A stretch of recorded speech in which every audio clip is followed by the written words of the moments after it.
Hey guys, Andre from High Performance Academy. Welcome along to another one of our webinars. And today we're going to be talking about the options available when it comes to fuel pumps.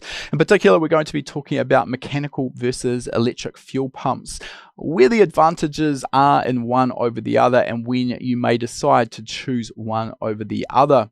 And this is actually an area that probably over the last 5 or so years, with the advent of the newer brushless fuel pump technology, there's less of a defined line in the sand now. It used to be back when I first got involved in import drag racing, that there was a point where you literally couldn't support the power requirements of a high boost turbocharged methanol fueled engine on an electric pump. That's now not quite so clear cut as I mentioned, but we'll dive into that and you'll find out a little bit more about it.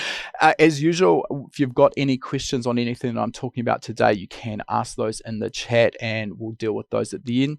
This is probably going to be a little bit shorter than our normal webinars, not quite so much detail to cover here. So if you do have questions, I'd urge you to jump in there reasonably quick with them.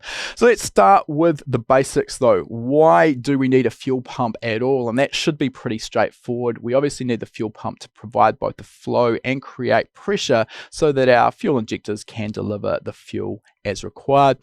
Now, in terms of pressure, there's no real fixed 100% rock solid number that we need to be running, and the fuel pressure that we see will depend a lot on the particular application.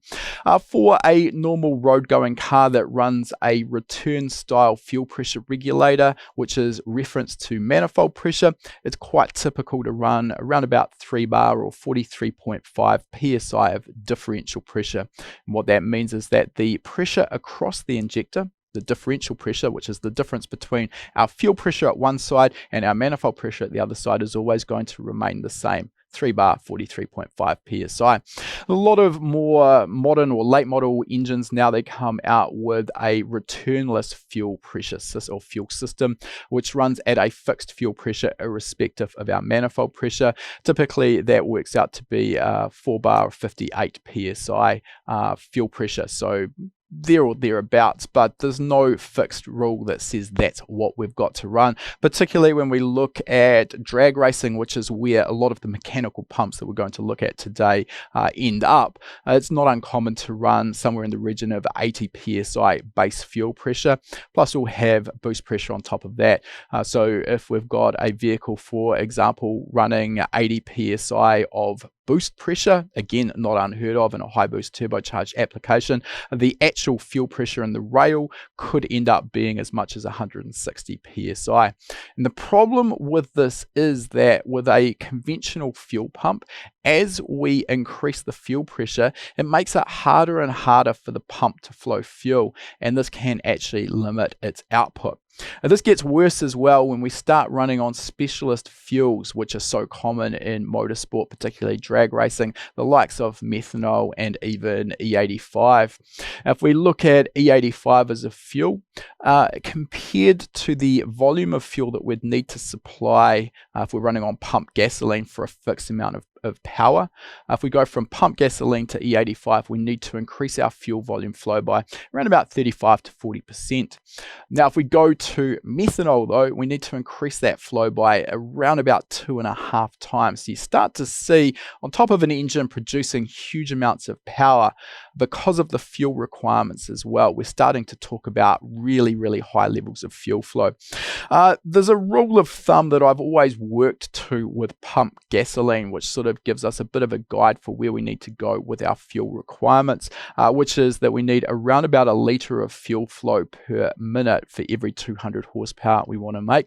That's actually injector flow though, and generally with a fuel pump we need to actually oversupply, because if we are consuming, or at least delivering, I should say, exactly the same volume of fuel through the injectors that the pump is capable of supplying, we're going to end up with the pressure dropping away, which is not what we want. So generally working on the principle of having around about a 20 to 30% oversupply from the fuel pump gives us enough headroom to make sure that we're going to maintain fuel pressure. It's really, really common to see one of the quickest and easiest places to come unstuck when modifying a factory turbocharged supercharged car. So once we start increasing the boost pressure, maybe freer flowing exhaust and freer flowing intake, we find that the air-fuel ratio at high RPM starts to move lean. And while this can be a case of the fuel injectors not being big enough, quite often we'll see that lean move even when we still have injector headroom, and quite often this will be because the fuel pump simply can't keep up. So that's one of the sort of indicators that you've got a fuel pump problem. So conventionally, most cars have come equipped with a conventional style fuel pump like this, electric fuel pump that is a brushed style pump. So it uses two little brushes to transfer 12 volts through to the actual pump windings, the pump body itself, and then it's just essentially like a little electric motor, nothing particularly flash. We're not going to get too deep into the workings of that.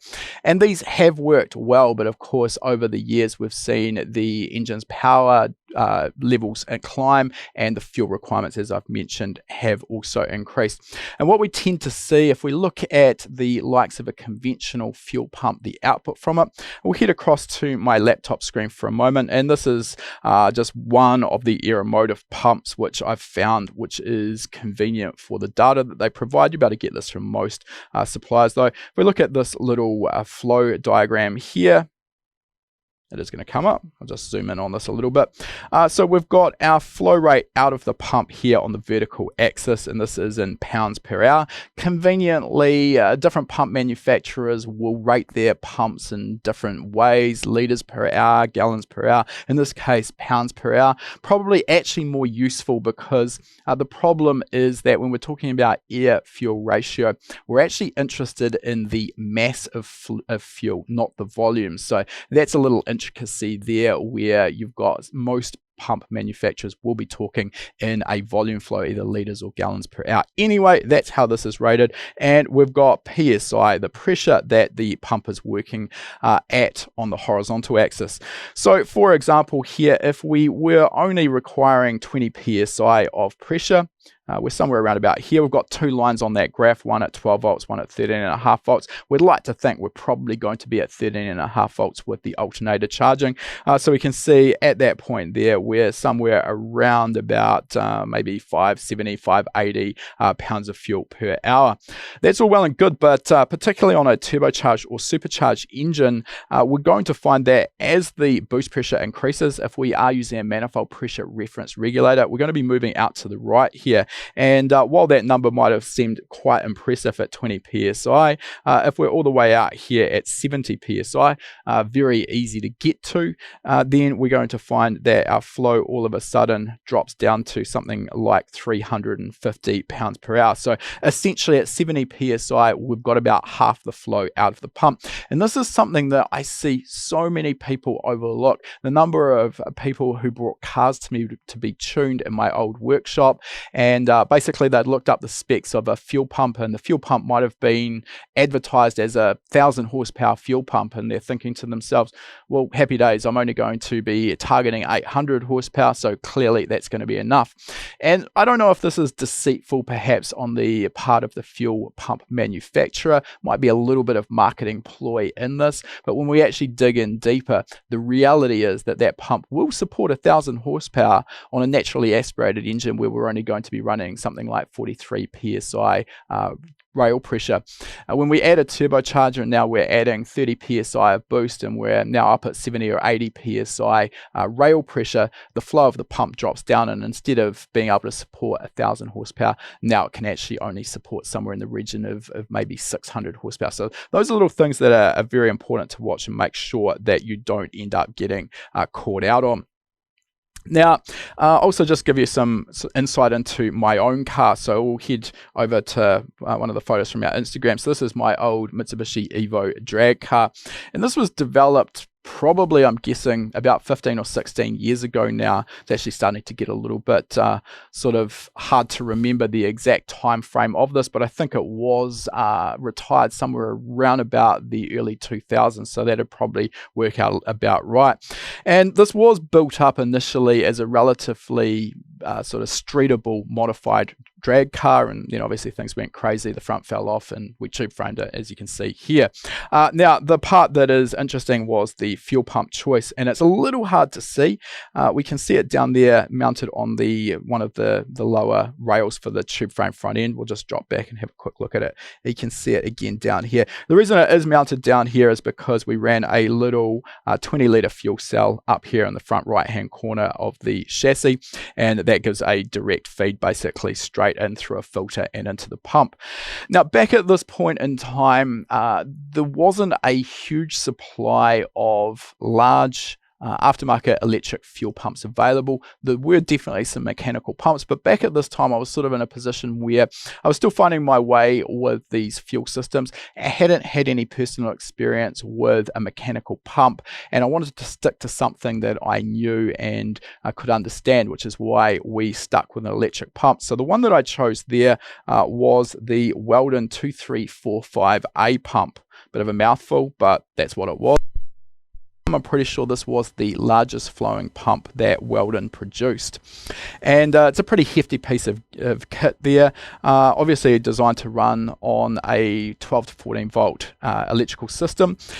This particular pump though was also designed to be compatible with 16 volt charging systems. So again, in drag racing it's quite common to ditch the 12 volt battery and actually go to a 16 volt battery, run that without an alternator in a total loss style. Basically the teams will then plug the car into a charger between rounds so that the system is running at 16 volts. So the advantage with this is by increasing the voltage to the pump, it actually does do it gives it a dramatic increase in the pump output. Again, going to a full 16 volt system wasn't something I really wanted to do. There's a few downsides with that as well when you don't have an alternator charging it, but I could get the same effect by using a fuel pump voltage controller. I don't think it was actually this MSD part number that I ended up using, but basically it gives you an idea of what I'm talking about. And it was adjustable, and I could bring the voltage up to, I think we ran at about 16.5 volts. I'm pretty confident that the actual unit that I used was called a booster pump, but again, you get the idea. So this basically gave me a situation where I could still run a conventional electric pump, which I understood, and we did still have those problems of the flow dropping away as the boost pressure increased. We're driving that pump harder and harder, but with the 16 volt system and the Weldon pump, we were still just within the headroom of what we needed to flow on methanol fuel and got us through. I think it's probably fair to say that if I had my time again now, knowing what I know now, the experience I've gained on other drag cars I've been involved with, I would without hesitation have gone straight for a mechanical pump, which we're going to get into in a second. But at the time it served the purpose, and it was something that I understood. All right, so the problem is that while conventionally it's fair to say that electric fuel pumps did have their limitations, as I've mentioned already, these days those limitations are kind of getting a little bit less cut and dried, and the reason for this is we now have a range of manufacturers providing what's referred to as a brushless pump. Now again, I'm not going to get into the nitty-gritty of how these work. There's some pretty clear videos out there on YouTube if you want to learn how the brushless pump works, but as its name implies, it doesn't use brushes like a conventional pump like this little guy here, and instead it basically uses electromagnets inside the pump, and by powering up different electromagnets, we can basically they can make the pump turn, and there's quite an advanced controller that goes along with this, which can then control the pump speed very accurately. So the thing with the newer range of brushless pumps is that their power potential has really climbed to some insane levels now. I think if we just jump across to my laptop screen again, this is an automotive pump. Let's just drop that. Nope, I'm making it bigger, not smaller, which is not what I wanted to do. Yeah, so this is one of the automotive pumps here, which is 10 gallons per minute.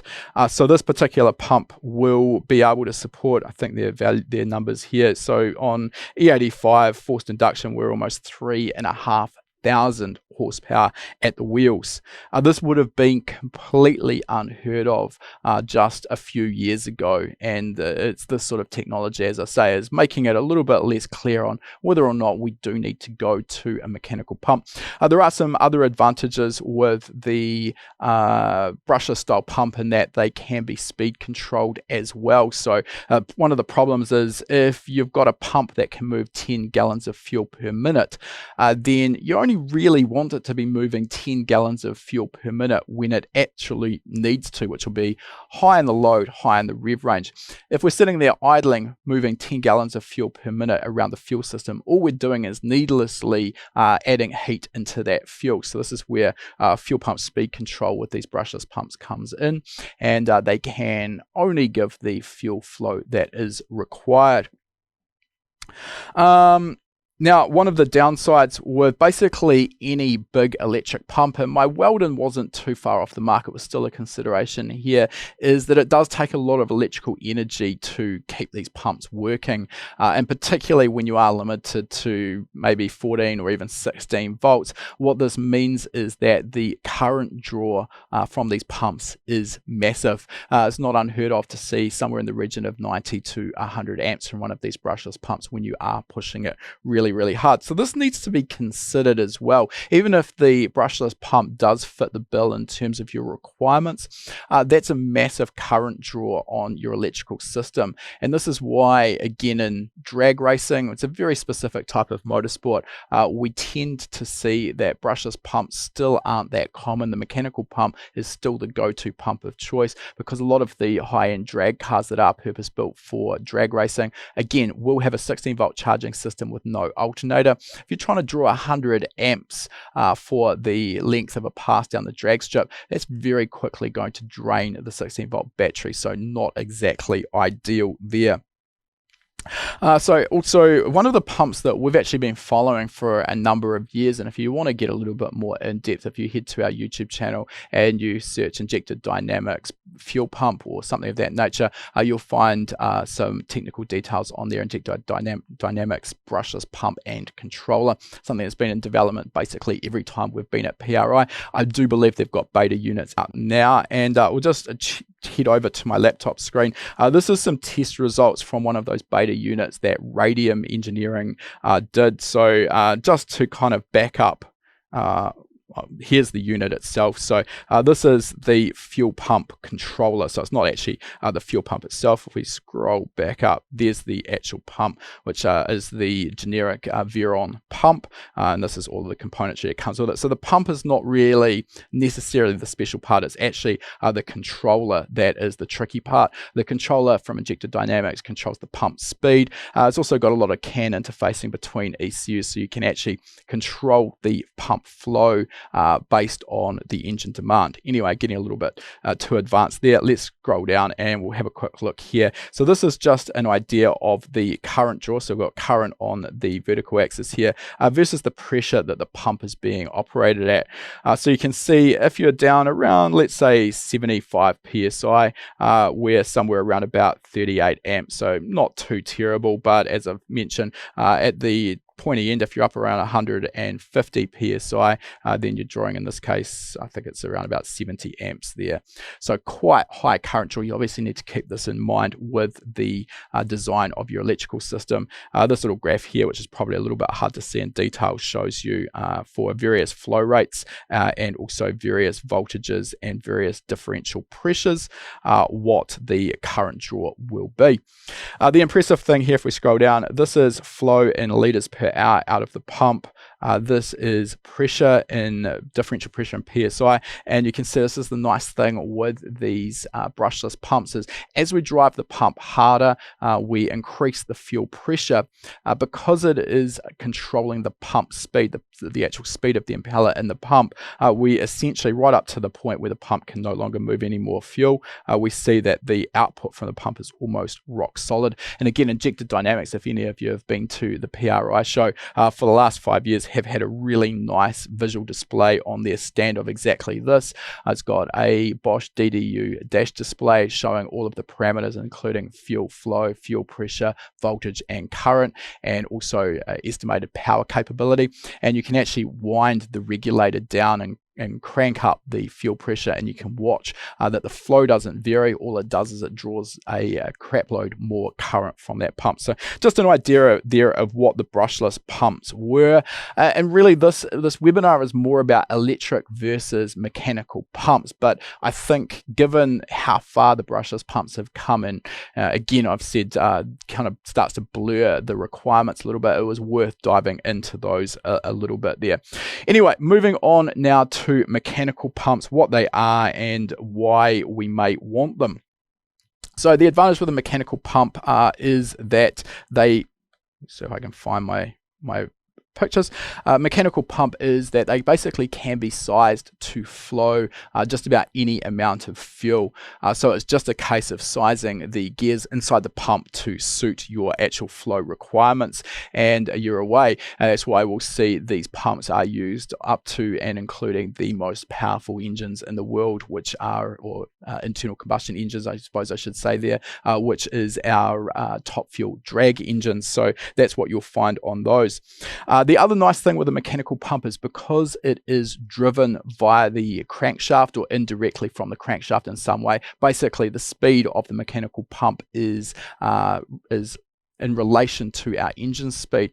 The flow of the pump increases in relation to engine speed, and of course that's exactly where we do want maximum flow. High up in the rev range, that's where we're going to be using a huge amount of fuel. So it kind of nicely ties in the fuel flow with the engine's fuel requirements. One of the aspects we do need to keep in mind here though is the way the pumps need to be driven. They do need to be driven at half engine speed, 50% of the crankshaft speed. So this comes into probably one of the downsides of the pump, which is the fact that mounting one of these pumps can be a bit of a pain. It can be quite cumbersome. So what we'll do for a start is have a quick look at a few of these pump designs. So these are available from a range of different manufacturers. This one here, I'm pretty sure was a Waterman pump. I'm pretty sure, but basically what we can see here is you've got the pump. This will be either the inlet or the outlet, and the design of this pump, we've got this 3-bolt flange here which can be mounted in this case to the likes of the back of a dry sump pump, and then we've got this little hexagonal drive, which is how the pump is actually driven. This one here from automotive, and same sort of deal. So we've got the mechanical pump body here. This one comes with a little adjustable mounting bracket, and this is also gear driven straight off the crankshaft, so another option there. This is probably one of the neater ways of going to a mechanical pump and driving it, and particularly if you are already running a dry sump system on your engine, which is pretty common with a lot of high-end race engines. There will usually be the facility to drive an ancillary device like a mechanical fuel pump straight off the back of the dry sump pump. I actually struggle to find too many photos of this, but that's exactly what we've got there. And again, there's sort of a pretty standardized 3-bolt flange pattern here that allows the adaptation.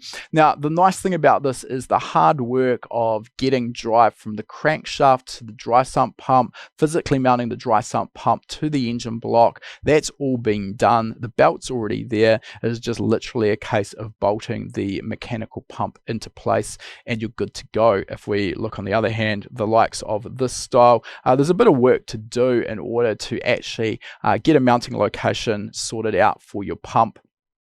Align it properly with the crankshaft pulley or your ancillary pulley that you're going to be driving it on, and then also get the belt into location and get that properly tensioned. So this is probably one of the things that puts people off going down the path of the mechanical fuel pump. So again, if you've got the dry sump pump already there, it makes your life just that much easier. Now, the other aspect we've got, the other option is that you can drive these pumps off the camshaft. Of course, the camshaft also drives at 50% engine speed, so it's a natural option to go for. This particular kit here, this was a 4G63 drag engine I built for a customer over in Germany, and he used what you can see here is a Magnus Motorsport kit. It's all CNC machine, and it bolts to the backing plate behind the cam, and it aligns, as you can see there, in this case it was an automotive pump, and it's aligned with the exhaust cam, so it drives it straight off the exhaust cam. Nice and easy to do. And if we can also head across, I've got a few other examples here. This one is on a Nissan RB. I can't remember the brand of kit here, but again, this one mounts the Kinsler mechanical fuel pump straight off the back of the exhaust cam. And I think I've got one more as well. Yeah, so this is a Waterman pump mounted on the front of a Toyota 2JZ. So pretty simple, particularly if there is a off-the-shelf kit rather than having to develop it all yourself. Now, the other nice feature with the mechanical pump is that because it's obviously being driven by the engine, if you are involved in an accident and the engine is stalled, the pump is obviously instantly going to stop, and this means that you're not going to end up in a situation with an electric pump which could potentially be constantly pumping fuel out, and if you've got a ruptured fuel line, this could be dangerous. Yes, I know most aftermarket ECUs and factory ECUs will control the fuel pump so that if the engine stalls, the fuel pump will only run for a couple of seconds and then shut down, but I do also know that some people tend to bypass that. Now we're going to move into our questions and answers pretty soon, so this is a good time to remind you, if you've got any, please ask them. There are a couple of other considerations mechanical pumps though. I've said already that the flow from the pump is very much linked to our engine speed, which is both good and bad. Obviously, if we're at high RPM and wide open throttle and the engine is consuming a huge amount of fuel, that's going to be a great thing. It's exactly what the engine wants. However, what happens is that when we back off the throttle, particularly in the case of a drag car at the end of the run, we get off the throttle. If we don't immediately clutch in, the engine RPM is still incredibly high. We've now closed the throttle, so the fuel demands have dropped to almost zero, but the pump is still pumping massive amounts of fuel. And we do need to keep this in mind with the selection of the regulator that we choose. We do need a regulator that is designed to work with a mechanical fuel pump and has a large enough bypass to do that. Something of the nature of this automotive regulator that I've got here that's designed to work with their range of mechanical pumps. Basically, it includes a much larger bypass port. I think from memory this one uses 2-10 feeds and a -10 return, whereas a lot of the conventional electric fuel pump regulators might only have a -6 return line or something of that nature. So just important to keep that in mind, otherwise you can end up with uncontrolled spikes in your fuel pressure. The other aspect there as well, which is easy to overlook, is that mechanical fuel pumps generally do a horrible job of self-priming at cranking speed. So this can be a problem where essentially at cranking RPM, maybe 200 to 300 RPM, the pump is physically not able to build enough fuel pressure to start the engine. So there's a couple of ways that this is dealt with. In a drag application where it is a very specialized type of motorsport, it's quite common to see competitors will actually use a can of engine start to get the engine to start up initially. Of course, as soon as the RPM climbs up and the engine's at maybe 800 to 1400 RPM and normal idle speed, then the pump's fine, it's on its own and it's happy to keep building pressure. It's just getting it to initially fire the engine that's the problem. The other aspect, which is the way I went on the mechanical pump cars that we built, I wanted to be a little bit more neater and tidier than that. A can of Start Your Bastards not really a good look on the start line, in my opinion. So what we ended up doing was incorporating an auxiliary little electric fuel pump like this. Didn't need to be anything big, and what we did was we incorporated that into the bottom of the fuel tank, and we ran a small -6 feed line, and we ran that into the outlet of the mechanical fuel pump through a one-way valve.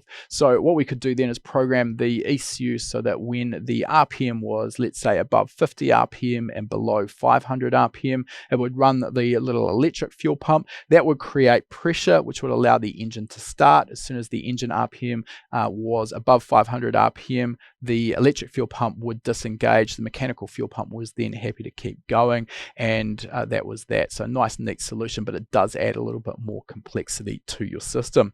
All right, so there we go. A quick rundown on the pros and cons of electric versus mechanical fuel pumps. We'll jump in and see what we've got in the way of questions now.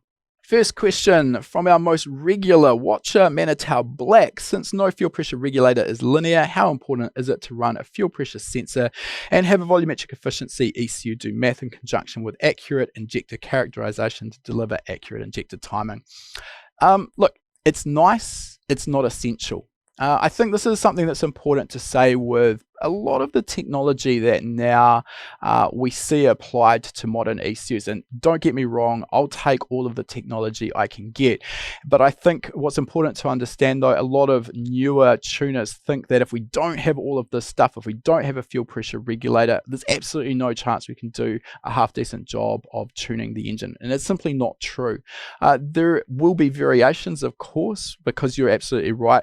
Fuel pressure regulators aren't always entirely linear, but we can often bake in the sort of non-linearities into our calibration. And I mean, a much more important aspect of this, for many years I was stuck tuning ECUs that made no attempt to compensate for the likes of battery compensation or injector dead time, injector offset, whatever you want to call it. And yeah, I could still get a reasonably good job of tuning those ECUs. Yes, the air fuel ratio would fluctuate a little bit more at idle than I'd like, but particularly once we're up and running, we're good to go. So yeah, while it's nice to have, definitely not essential to have. Suhaz has asked, what pressure would you recommend for naturally aspirated engines, and what would you recommend for turbocharged engines? Can you brief more about the return and returnless systems? Okay, look, there are no rules here. I've kind of mentioned a couple of sort of brief targets there that are pretty commonly used. So if you're running a return style fuel system, it's pretty common, but definitely not essential to run 3 bar 43.5 psi. Quite often though, if you're getting to a point where you're just getting a little bit marginal for injector duty cycle, so you really just about need a larger set of injectors, but you're on that borderline, you might be able to get yourself enough headroom by lifting that fuel pressure up to 4 bar, for example. Problem with this is if your fuel pump is also marginal, as you lift the fuel pressure, as we've already talked about during the body of the lesson, the pump has to work harder, so you actually find the flow drops off. So that'll only work if you've got enough fuel pump headroom available. Now, there are also some potential arguments around improved atomization through the injectors as we lift the fuel pressure. I haven't done a lot of back-to-back testing on this, so it's a bit of a hard one to really give any solid information about. The other thing is that as we raise the fuel pressure, it's not just going to be the atomization of the injector that will change, the flow pattern as well, how it's targeted, that can all change as well. For turbocharged engines, there's not necessarily going to be that we want to change the base fuel pressure, but the important part here is that the turbocharged engine, we would almost always run a manifold pressure referenced fuel pressure regulator, which means it maintains that same differential pressure across the injector and raises the fuel pressure with respect to boost. If we don't do that, you can do it with a returnless fuel system. What happens is, let's say we've got, for example, 60 psi of base fuel pressure. That's where our fuel pressure is going to sit. Let's say we now run 20 psi of boost pressure. What that means is that the differential pressure across the injector is now dropped to only 40 psi. 60 minus our boost of 20 is 40. If we got to extremes and we ended up increasing our boost pressure up to 60 psi, probably a little unlikely in this scenario, but let's say we did that, we'd actually have zero flow through the injectors because there is no differential pressure across the injector. So that's as you increase the boost pressure on a returnless system, your differential pressure is eroded, which means your effective flow through the injector for a given pulse width will also reduce. Next question is Potato has asked, when camshaft driven mechanical fuel pumps suffer catastrophic failure, is there much risk in causing damage to the camshaft? look, I can't say it wouldn't happen, but it's not a direct drive to the camshaft. Generally, there'll be a little CNC machined adapter that bolts on, and there's actually a little, I forget the name of it, there is a term for it, but it's basically a little isolating rubber mount that goes between the two. This takes any harshness out of that system. So yeah, I haven't seen any catastrophic failures that would take out the cam. Can't say it's impossible, but probably pretty unlikely. Henny GTI's asked, how do you prime in a mechanical pump? I've covered that. Jeffrey Mobile was asked, can you expand on the topic of swirl tanks with a mechanical pump and a feeder pump? A swirl tank. So I'm not 100% sure exactly what you're referencing there. So with a mechanical pump, normally in a drag application, we would use these with the fuel cell mounted up in the engine bay, much like I showed with the shot of my own drag car. That's not to say that it's essential though. You can still run a rear mounted fuel cell, which would then, you may struggle, I should say, with the pump actually drawing from the fuel cell. Quite often the solution there, which I think might be what you're talking about, is to use an in-tank electric pump and then use a swirl pot or a surge tank, which the in-tank electric pump feeds, and then the mechanical pump can draw from that. Island Boys asked, any thoughts on the new Magnus K20 Honda mechanical pump? Not a product that I've seen. Pretty much everything that I've seen that does come out of a Magnus Motorsports workshop, though, is pretty high quality. Their CNC work is pretty great. So yeah, without having used one or seen one myself, can't really say too much more about that.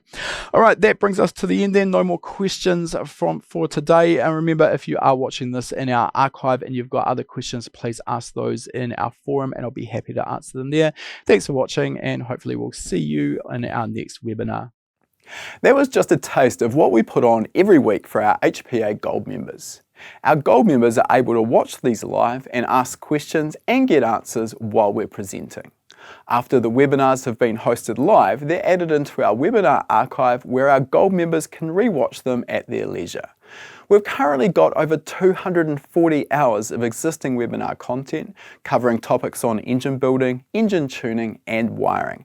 This is one of the fastest ways to expand your knowledge on a wide range of topics, as well as to stay up to date with the latest tools, trends and techniques in the performance industry. Our Gold members also get access to our private members-only forum, which is the best place to get fast answers to your specific questions. Gold membership can be purchased for just $19 per month. However, you'll also receive 3 months of free access with the purchase of any of our courses. Click the link in the description to learn more.